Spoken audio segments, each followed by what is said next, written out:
Bonjour chers téléspectateurs, bienvenue dans votre nouveau numéro de l'émission Éducar de la CNPAM sur la chaîne Télé-École, la chaîne 100% éducation. Aujourd'hui, nous avons l'honneur et le plaisir de recevoir sur ce plateau Monsieur Amadou Makhtar Mbaye, dit Tita. Bonjour Monsieur Tita. Bonjour Monsieur. Donc nous allons sans plus tarder présenter notre invité qui est un acteur culturel, un professeur d'art plastique diplômé de l'École nationale, de l'École normale supérieure d'éducation artistique. Il est également peintre et sculpteur et décorateur. Donc notre invité a eu son certificat d'aptitude pédagogique, un certificat d'aptitude en l'enseignement artistique, un certificat de fin de stage en scénographie, théâtre bien sûr. Il a fait sa formation à l'École nationale, l'École normale supérieure d'éducation artistique, NCA.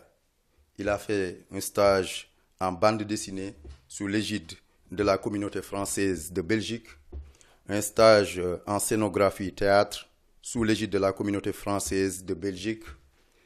Il est aussi spécialisé en technique de teinture traditionnelle, batik et bogolan. Il est spécialisé en technique de sérigraphie et tous travaux de volume. Il a eu à sillonner et à exposer un peu partout à travers le monde, commençant par le Sénégal, le Bénin, la France, la Belgique, l'Italie, l'Espagne et les États-Unis d'Amérique. Donc, il est aussi lauréat du concours de caricature organisé par le journal politicien, journal satirique, en 1978. Il est aussi lauréat du concours Hommage à Hergé le Père de la bande dessinée Tintin sous l'égide de la communauté française de Belgique, Wallonie-Bruxelles, en 2001. En 2008, il est lauréat du 8e Salon des artistes plasticiens du Sénégal. Et en 2016, lauréat du concours de création artistique organisé par l'Office national de lutte contre la fraude et la corruption, OFNAC. Il a donc ses œuvres et ses tableaux collectionnés partout à travers le monde. Au musée d'art moderne de Las Palmas, en Espagne, au Centre culturel français de Dakar, le Centre culturel français de Guinée-Bissau, le Centre culturel français de Cotonou, au Bénin, et à la Galerie Villa Valencio à Las Palmas, au ministère des Affaires étrangères de Chine, au niveau de l'entreprise Enba Elisa, où il y a 12 de ces tableaux qui sont collectionnés là-bas, à la direction de TV5 Afrique, au musée de Orvieto, commune de Orvieto en Italie, à la Société Générale des Banques au Sénégal, à la délégation Wallonie-Bruxelles à Dakar, à la résidence du général des forces armées du Cap-Vert aussi à Dakar, et à la présidence de la République du Sénégal, aussi à l'Office national de lutte contre la fraude et la corruption, OFNAC. Monsieur Tita Mbaye, avez-vous quelques mots à ajouter concernant cette présentation, s'il y a lieu?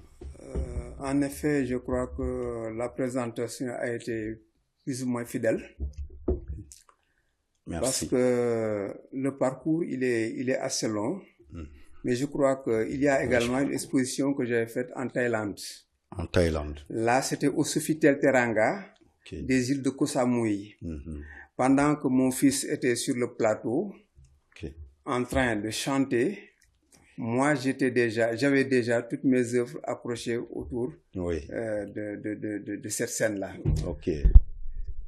Ce qui fait donc qu'aujourd'hui, je rappelle aussi que mon fils là aussi il est professeur d'art plastique. Professeur d'art plastique.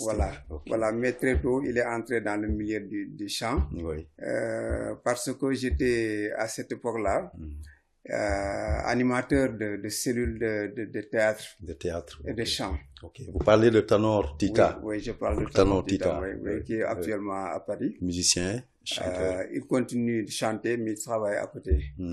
Voilà, donc ça fait maintenant 14 ans qu'il est là-bas avec son jeune frère. Ok. Merci beaucoup, merci. Donc, c'est ça. Donc, on savait que c'était une présentation, mais qui est loin d'être exhaustive, vu le parcours, cet riche parcours que vous avez fait. Donc, Monsieur Tita Mbaye. Mais ce que je vais vous poser donc en premier lieu, c'est d'abord Tita. D'où vient le nom Tita Mbaye? Ah oui, là c'est une question qu'on me pose souvent. Tita, c'est quoi? Eh bien, quand j'étais jeune, j'avais à peine un an et demi, j'apprenais à parler. Et j'avais une sœur qui me prenait tout le temps avec elle.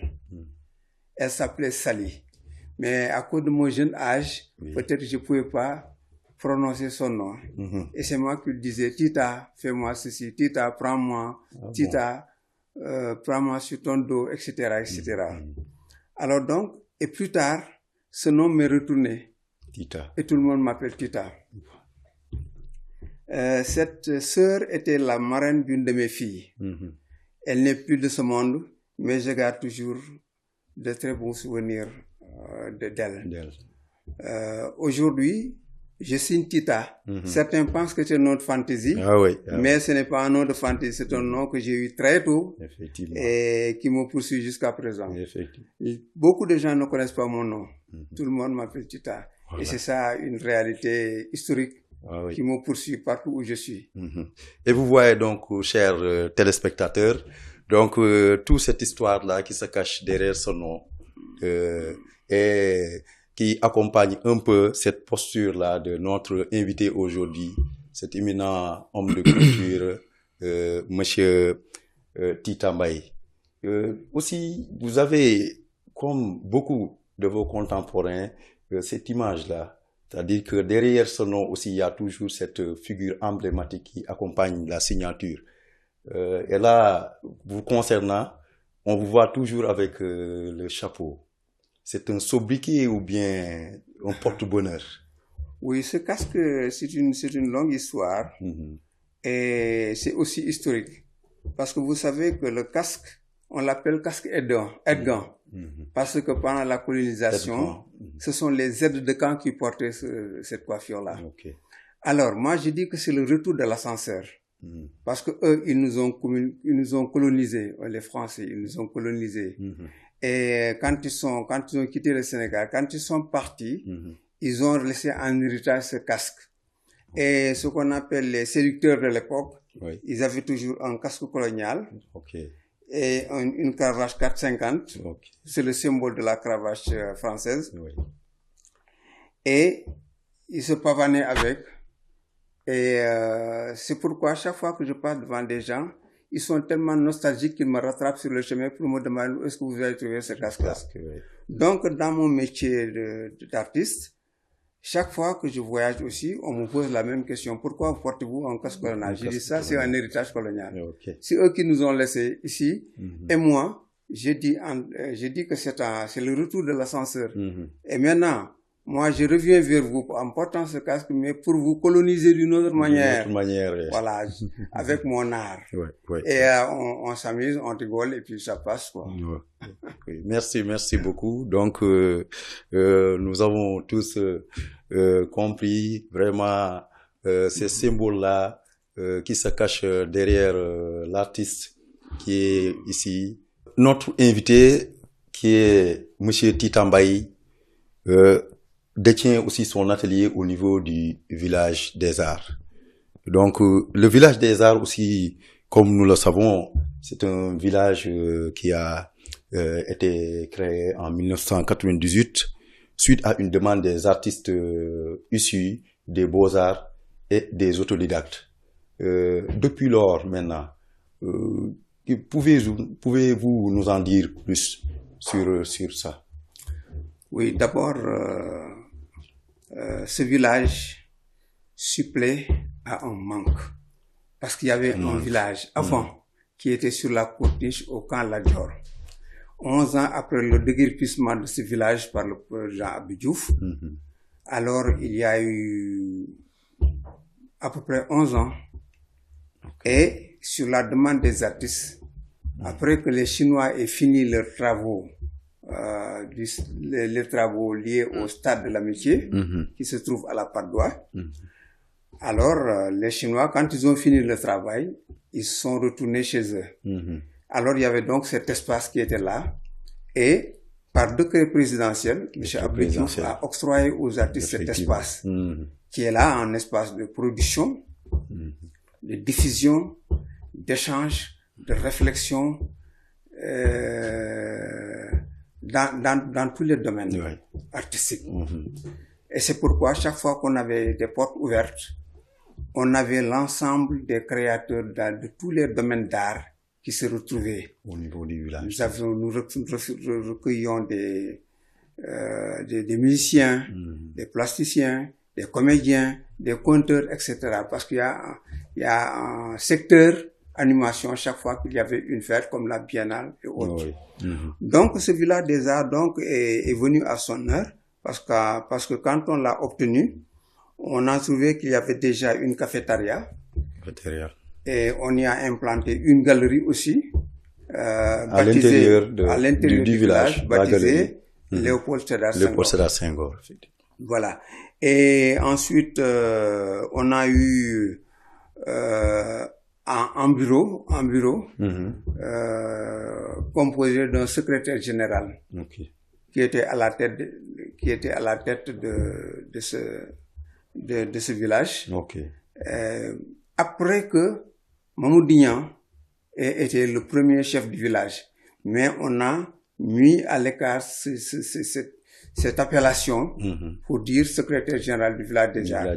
Aujourd'hui, après une assemblée générale, nous avons transformé ceci en association des artistes plasticiens du village des arts. Pour une meilleure gestion du village et des activités et pour une meilleure prise en charge de l'affaire. Si bien que ce village a des gens qui y passent souvent. On peut parler des galeristes, des collectionneurs, des amateurs d'art, mais aussi des étudiants, soit qui sont dans le secondaire, ils venaient avec leurs professeurs, en visite d'études, ils visitaient, et je crois que ça c'est une très bonne chose, parce que des élèves qui sont dans le secondaire, qui viennent visiter le village, ils apprennent beaucoup de choses en discutant avec les artistes. Il y a également les étudiants qui sont à l'école des beaux-arts, qui passent souvent dans nos ateliers. Et quand ils viennent, ils discutent avec nous.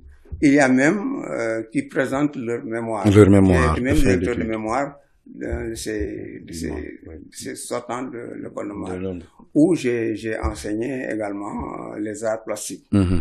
Bon, ensuite, il y a aussi d'autres visiteurs qui sont des étrangers qui viennent pour préparer leur diplôme, préparer leur mémoire, n'est-ce pas? Et qui viennent faire des recherches sur l'art en Afrique, l'art contemporain en Afrique. Alors, ces étudiants-là aussi qui viennent d'Europe, ils ont la possibilité de résider pendant 2 mois renouvelables au village des arts. Ils sont en résidence au niveau du village. Nous avons 2 ateliers résidence. Et ils restent pendant 2 mois dans cette résidence-là. Et à la fin, ils ont la possibilité d'exposer leur production à la galerie du village. C'est une très bonne chose. Et je crois que ça facilite aussi la communication entre les résidents du village des arts et l'extérieur. Donc, la galerie commune et la cafétéria sont d'autant plus importantes que souvent on reçoit des visiteurs qui ont besoin de prendre un café et ils passent à la cafétéria, de visiter toutes les signatures du village dans la galerie. Parce que si chaque étudiant, si chaque résident donne 1 ou 2 tableaux, on a donc la photographie de toutes les œuvres des villageois. Des villageois. Donc, on a un premier aperçu sur la globalité des œuvres qui sont présentées.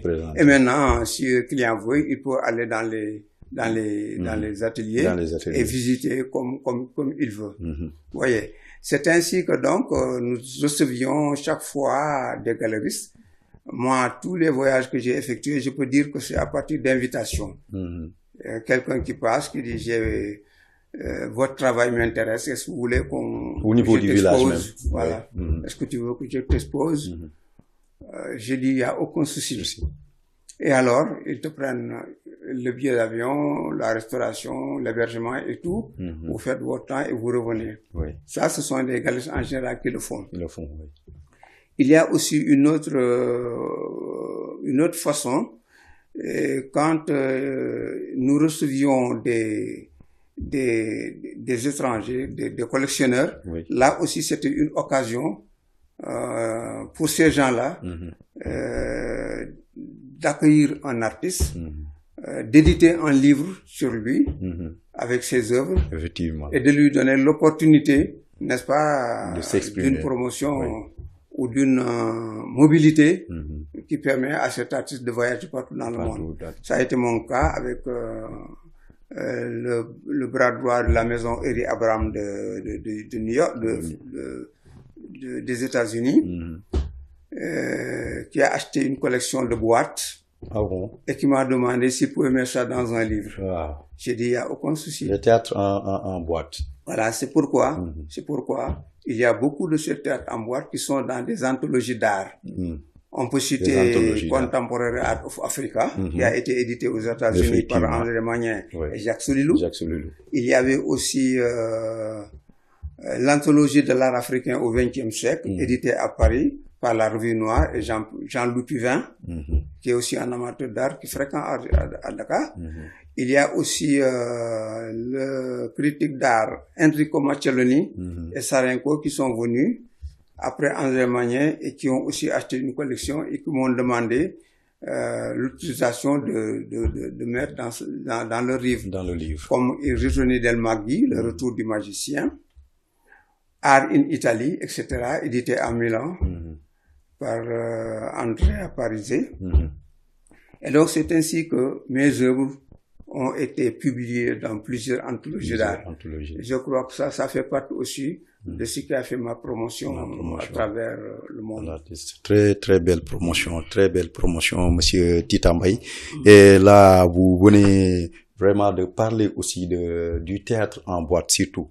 Est-ce que vous pouvez revenir sur le théâtre en boîte? Si je dois revenir... et le travail que vous avez vraiment réalisé sur le théâtre en boîte. Si je dois revenir sur le théâtre en boîte, je dois faire un recul dans le temps. Parce que quand j'avais 8 ans, j'ai commencé à faire des théâtres d'ombre chinoises. 8 ans? Oui, 8 ans déjà. Et mon père, qui était aussi un homme multidimensionnel, il y avait une école coranique à la maison, c'est lui qui nous enseignait.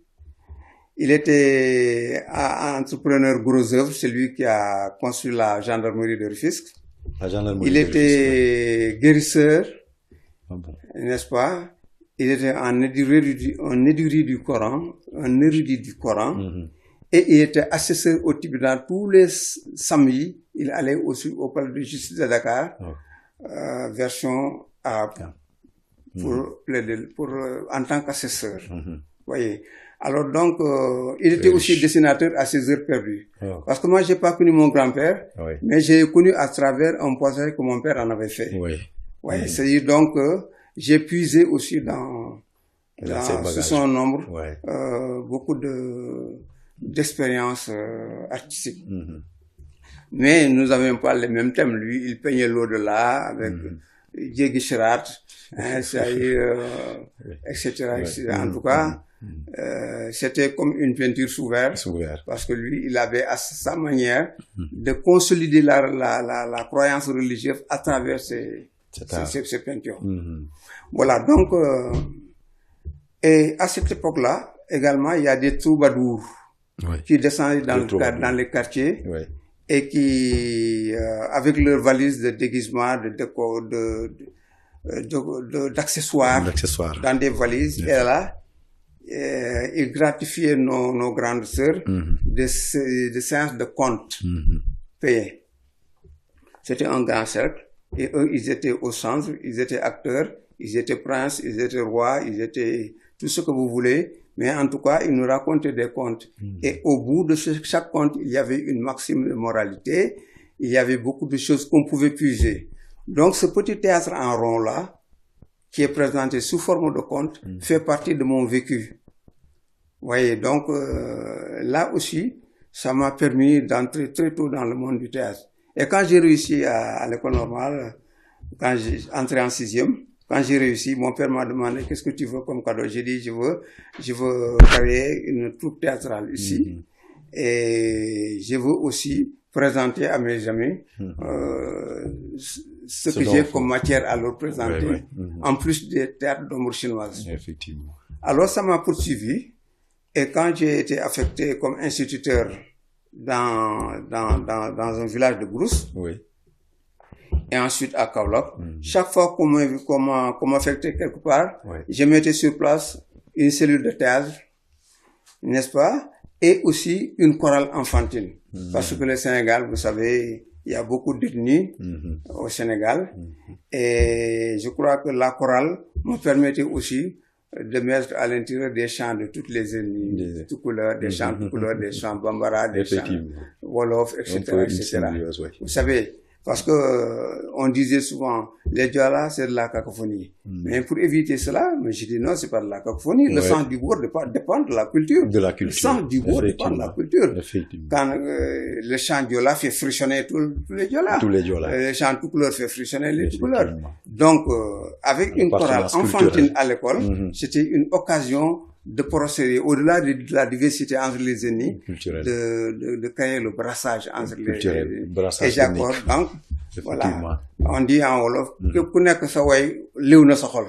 Donc chaque ethnie avait sa propre culture et son émotion, et je crois que c'était une bonne chose de faire cela. Il y avait des compétitions interscolaires, et chaque fois, avec mes élèves, je réussissais à avoir des coupes. Alors, je débarque à Dakar en 1976. Alors, j'ai créé une troupe d'adultes et une troupe d'enfants. À Dakar. Alors, j'étais aussi souvent à l'émission Pencum Khale avec Cheikh Mbaye, qui avait la troupe Royba. Moi, j'avais la troupe Sabel Gueye, qui porte le nom de ma grand-mère. Et Ella Gambesek avait sa troupe avec les Kumogaw, les consorts. Et on se rencontrait tout le temps pour faire des compétitions. Jusqu'au jour où on a créé Voix d'Or 86, où Tanor avait été en finale avec le Kumogaw et les autres. Donc, je continuais à regarder le théâtre historique. C'est pourquoi, quand je suis entré à l'école normale supérieure d'éducation artistique, mon thème de mémoire, c'était costumes et accessoires dans le théâtre historique sénégalais. Costumes et accessoires. Voilà. Et j'avais l'habitude d'aller à Sorano pour regarder les Douramane et consorts, la tragédie du roi Christophe, etc., etc.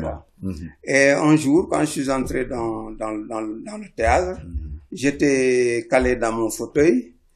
Quand les lampes se sont éteintes, j'avais en face de moi une sorte de grande boîte. C'était la scène à l'italienne, qui fait face aux spectateurs qui avaient un couvercle de côté, sur à côté un socle.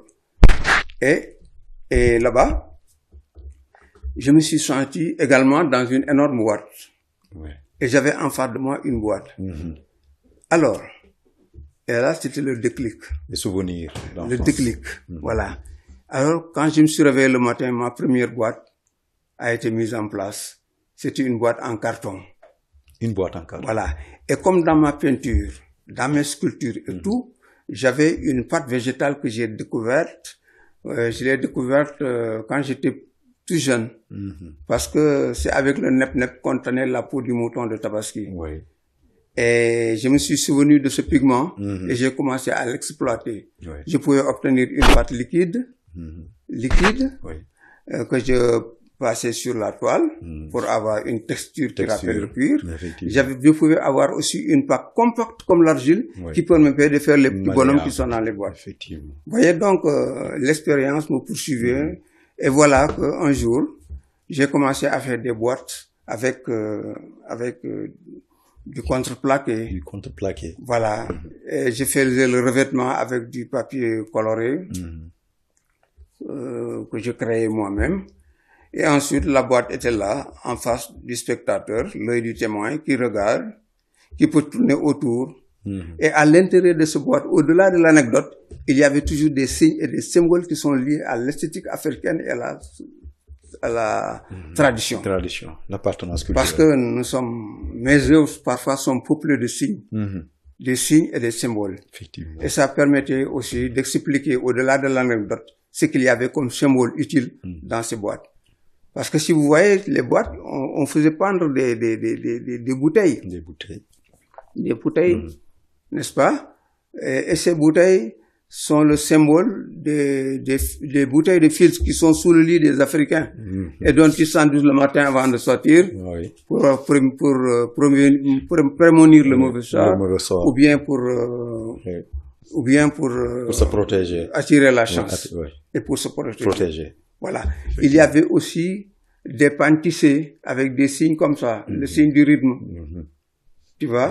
Parce que le signe du rythme, c'est un signe comme ça, c'est un angle comme ça, où on pouvait voir des angles aigus, des angles obtus, etc., etc. Mais dans tous les cas, c'était un son qui sortait quand on lève la baguette et on tape sur le tam-tam, on a un son. C'est pourquoi on l'appelle le signe du rythme. Et à l'intérieur des boîtes, on voyait aussi des cordes, c'est-à-dire des signes mélodiques. Voilà. Parce que aussi les signes mélodiques et les signes rythmiques, quand on les met ensemble, on a la plupart des formes de nos habitations et de nos vêtements. Par exemple, le Ndjamkout, c'est un signe rythmique. Les babouches, les tarbouches, tu vois, la mosquée de Tombouctou, tous ces signes géométriques-là sont des signes rythmiques. Et il y a aussi les signes de la mélodie. Donc tout ceci était représenté dans la boîte. On y trouvait donc, chaque boîte avait son histoire. Chaque boîte avait son histoire, mais chaque boîte avait aussi ses symboles et ses signes. Et ce qui fait la richesse. Non seulement on pouvait te raconter l'histoire des anciens rois du pays, mais aussi on pouvait savoir tous les secrets qui se cachaient derrière ces signes. Et ces signes étaient aussi bien dans les boîtes que sur ma peinture. Sur la peinture. Voyez. Et en fin de compte, c'est à cause des boîtes qu'on m'appelait Tita, le peintre de l'histoire et de la tradition. Le peintre de l'histoire et de la tradition. Voilà. Donc, les boîtes aussi sont très connues, très connues à travers le monde. Voilà. Comme je disais tantôt, ils sont dans plusieurs anthologies d'art. Et comment c'est venu, c'est comme ça. C'est la raison pour laquelle j'ai été une fois invité à Orvieto, au musée de Orvieto, au centre de l'Italie. Là, j'ai construit une boîte grandeur nature. Et à la fin de l'opération, les gens sont venus, ils sont entrés dans la boîte, ils circulaient à l'intérieur. Vous voyez, c'était très intéressant. Une même boîte comme ça a été aussi créée en Belgique, à Louvain-la-Neuve aussi. Et comme vous l'avez dit tout à l'heure, au musée de Las Palmas, à Spoleto, dans toutes ces villes où j'ai exposé en Italie. Vous voyez? Et aux portes de Versailles aussi, j'ai exposé les boîtes. C'est un monsieur qui s'appelle Lamanière qui est venu et qui a demandé à me rencontrer parce qu'il avait vu mon catalogue en France. Et quand il est venu, il a demandé à me rencontrer. Et il avait un projet pour une exposition aux portes de Versailles. Aux portes de Versailles. Voilà. J'étais invité aussi à l'école des hautes études en sciences sociales, boulevard Raspail, en France, à Paris. Là aussi, les boîtes ont été présentées là-bas. Il y avait un professeur de français, de lettres, qui était venu à Dakar et qui m'avait choisi pour les boîtes. Il avait choisi Khalidou Kassé, il avait choisi Eliman qui fait de la calligraphie islamique. Et il y avait Rachid Koresh, un sculpteur algérien. Et il y avait Islam du Soudan. Donc là, on s'était retrouvés là-bas. Le thème, c'était esthétique de l'islam dans les arts contemporains. Vous voyez? Donc, c'était aussi une très belle prestation qu'il y a eu là-bas parce que c'était accompagné de théories, de réflexions, de sciences sur l'islam et les arts. Merci beaucoup, Monsieur Tita, le peintre de l'histoire et de la tradition.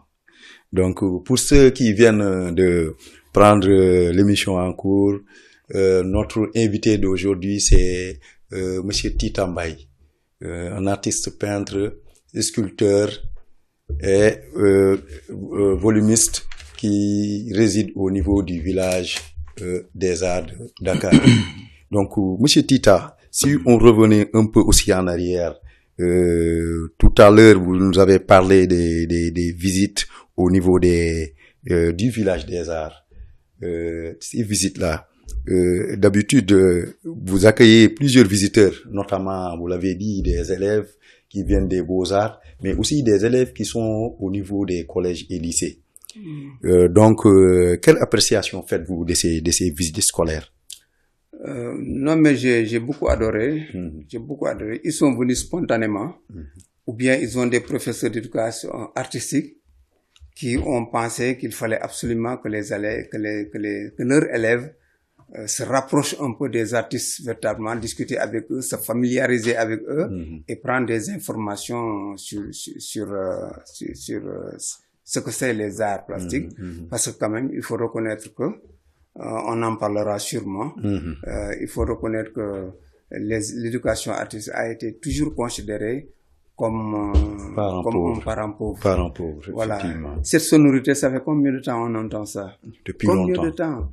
Des années. Autant avec l'avènement de Ibader, on avait organisé un grand séminaire sur la réhabilitation de l'éducation artistique, la DEART, Division Éducation Artistique, à la tête de laquelle il y avait Pamou Fall, un inspecteur de l'enseignement, et il y avait également Ousmane Fall, notre regretté ami qui nous a quittés il y a un mois, je crois, et il y avait également Ousmane avait le bureau art plastique, comme on disait, et moi j'avais le bureau théâtre. Au niveau du village. Oui.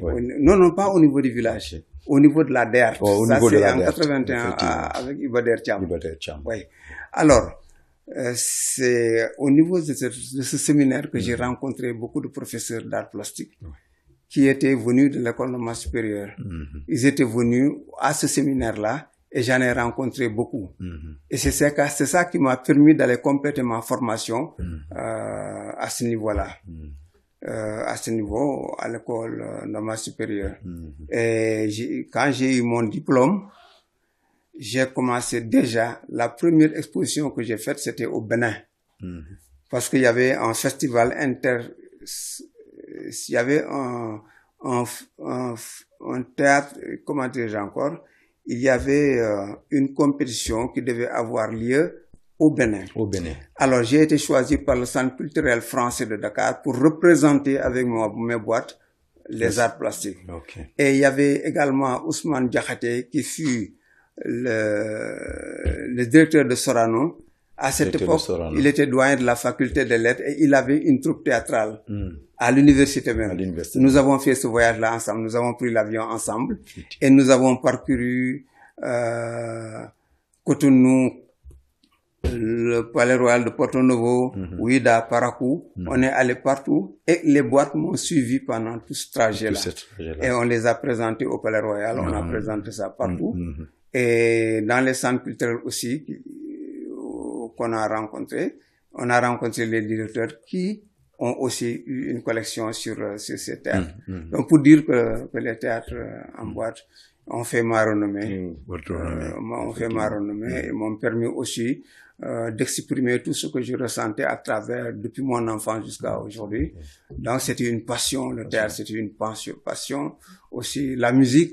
Parce que Ibader avait mis sur pied un orchestre des enseignants et j'étais chanteur dans cet orchestre-là. Ah bon? Oui. Donc, cet orchestre, on allait dans toutes les régions avec des thèmes historiques, des thèmes géographiques, etc., etc.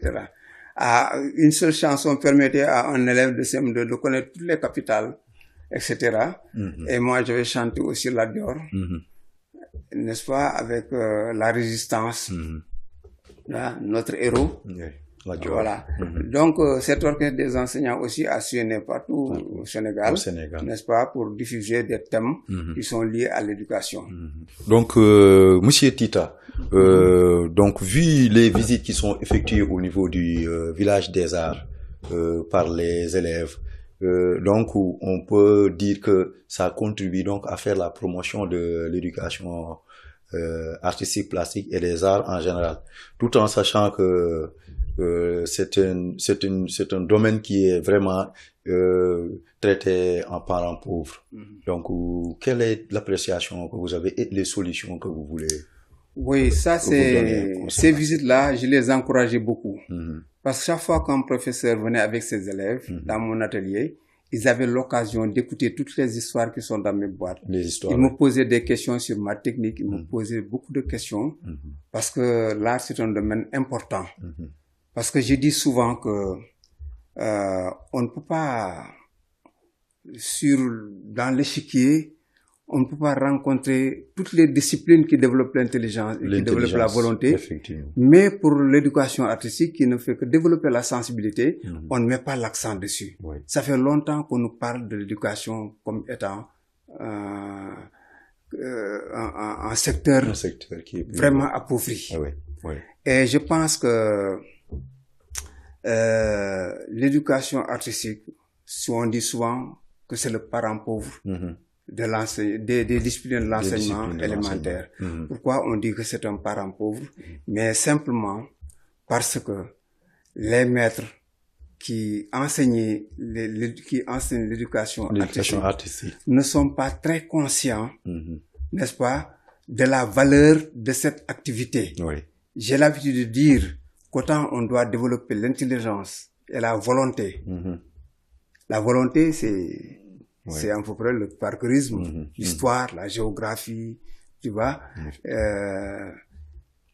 les mathématiques qui sont là pour développer l'intelligence. Donc, toutes ces disciplines-là sont prises en compte. Effectivement. Et quelles sont les solutions à apporter? Alors, tout en sachant que aussi c'est une discipline. C'est simplement qu'il faut revaloriser. L'éducation, C'est simplement qu'il faut revaloriser. Il faut revaloriser l'éducation artistique, lui donner la place qu'il mérite. Voyez. Parce que aussi, ce qu'on constate, c'est que quand il reste 5 minutes pour la fin des cours, le maître se plaisait à dire à ses élèves, bon, on va chanter quelque chose qui va donner le ton. Alors donc, cet enseignement est considéré comme un enseignement bouche-trou, qu'on croit, on croit peut-être que on peut tromper soit les élèves, soit les parents, je ne sais pas qui, mais ce n'est pas comme cela que ça doit se passer. C'est pas un bouche-trou. Et c'est en général lorsqu'on croit bien faire.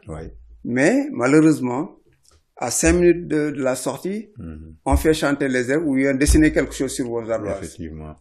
Quand vous allez, par exemple, quand le CEP approche, on appelle certificat de fin d'études élémentaires.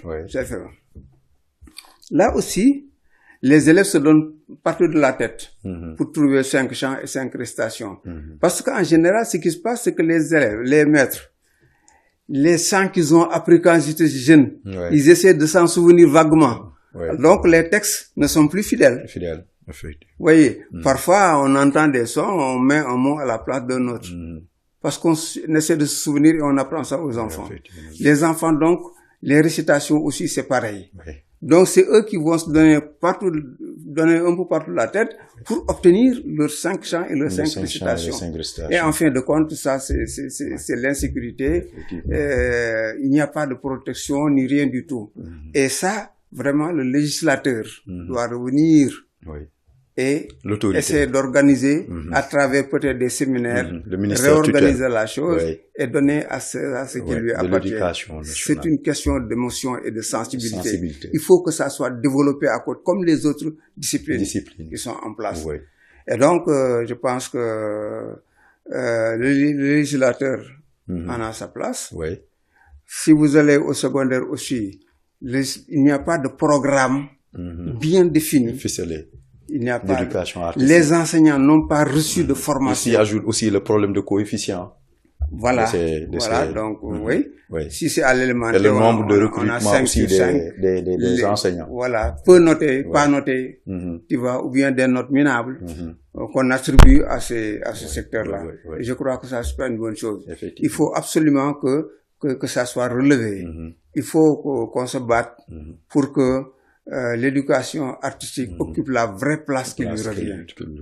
Tu vois, dans l'échiquier. D'ailleurs, même la CNPAM danse sur cette même note, c'est-à-dire le fait de valoriser et quitte même à aller vers un bac qui est purement artistique, pourquoi pas, c'est toujours je les encourage beaucoup. Ils font un travail extraordinaire.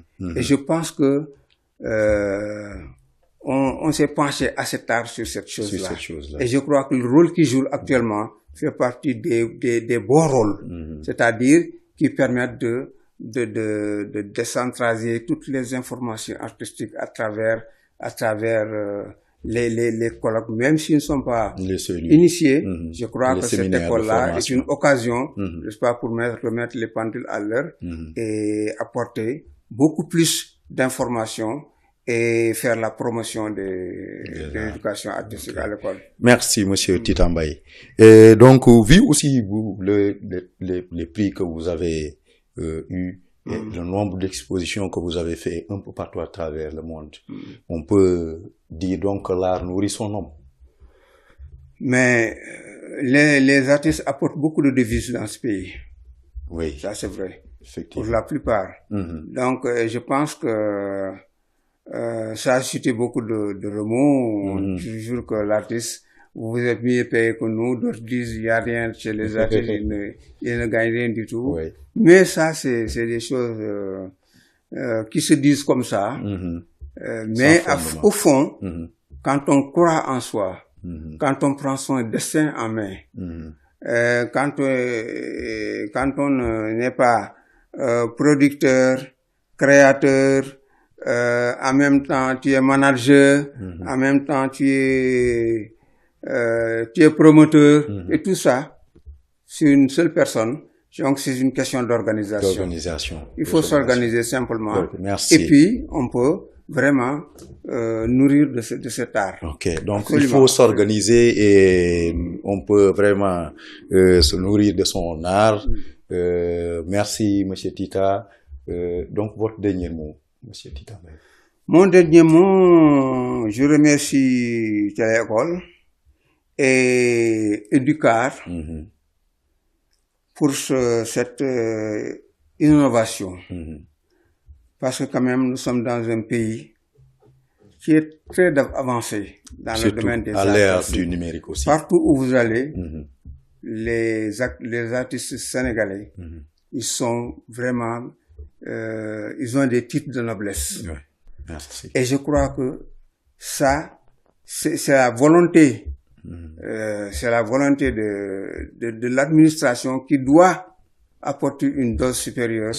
Pour permettre à ces artistes-là vraiment de se retrouver comme chez eux partout. Et c'est ce qui se passe. On est parfois mieux loti ailleurs que dans notre propre pays. Merci. Et ceci, on demande sincèrement aux autorités de mettre tout en œuvre pour que l'éducation artistique, qu'on lui donne ce titre de noblesse. Il faut absolument que l'éducation artistique soit réhabilitée. Voilà, nous avons des valeurs. Oui. Nous sommes tous des enfants d'une culture. Nous sommes tous des enfants d'une histoire. Oui. Mais aussi, il faut que nous puissions prendre sur nos épaules notre background culturel et qu'on aille au rendez-vous du donner et du recevoir. Et je crois que nous n'avons pas un sac trop léger, non. On a un background qui est lourd. Un bon background, n'est-ce pas, culturel, mais on a aussi une ouverture suffisante pour être pris en compte partout où nous allons. Merci beaucoup, monsieur Tita Mbaye. Merci d'avoir répondu vraiment à l'invitation de la CNPAM sur l'émission Educar. Donc, nous avons un background vraiment riche et nous irons vraiment au rendez-vous du donner et du recevoir, en quelque sorte la mondialisation. Donc, faisons tout pour vraiment valoriser ce dont nous avons, en commençant d'abord par la valorisation de cette discipline artistique. Et le plateau qui est là en est une preuve. Donc, un jalon que la CNPAM a vraiment mis sur pied pour contribuer donc à la promotion de cette, de l'art et de l'éducation artistique, plastique, et contribuer, donc laisser sa trace au niveau du secteur culturel et du secteur éducatif sénégalais. Donc, la mondialisation, oui, c'est un défi culturel à relever. Un défi culturel. Oui. Nous avons un background, mais nous devons partager ça avec l'universalité. L'universalité. Et je pense que il faut absolument que les artistes se rendent compte de cela aussi. Il faut une prise de conscience. Pour éviter le mimétisme occidental. Quand on peint comme les Blancs, on n'est pas considéré là-bas. Mais il faut toujours, l'art est fait d'émotions venues de soi-même. C'est l'authenticité. Il faut partir de ce qu'on est, de ce que l'on a, pour pouvoir s'ouvrir aux autres. Une identité culturelle. Voilà, pour que ça soit un échange. S'enraciner. Voilà, échanger, c'est s'enrichir. Mais il faut pas rester dans la routine, dans le mimétisme occidental. Parce que nous avons des valeurs et nous pouvons, malgré tout, aller nous rencontrer d'autres peuples, discuter avec eux, échanger avec eux, et nous enrichir davantage. Effectivement. Et s'afficher donc et nous enrichir davantage. Donc cette émission va prendre fin à partir de ces mots de notre invité, Monsieur Titan Mbaye. Donc chers téléspectateurs partout à travers le monde, on vous remercie de votre aimable attention. Un nouveau numéro de l'émission Éducar de la CNPAM sur la chaîne 100% Télé-École. Merci beaucoup. Merci d'avoir partagé ce plateau avec moi. Je suis très content.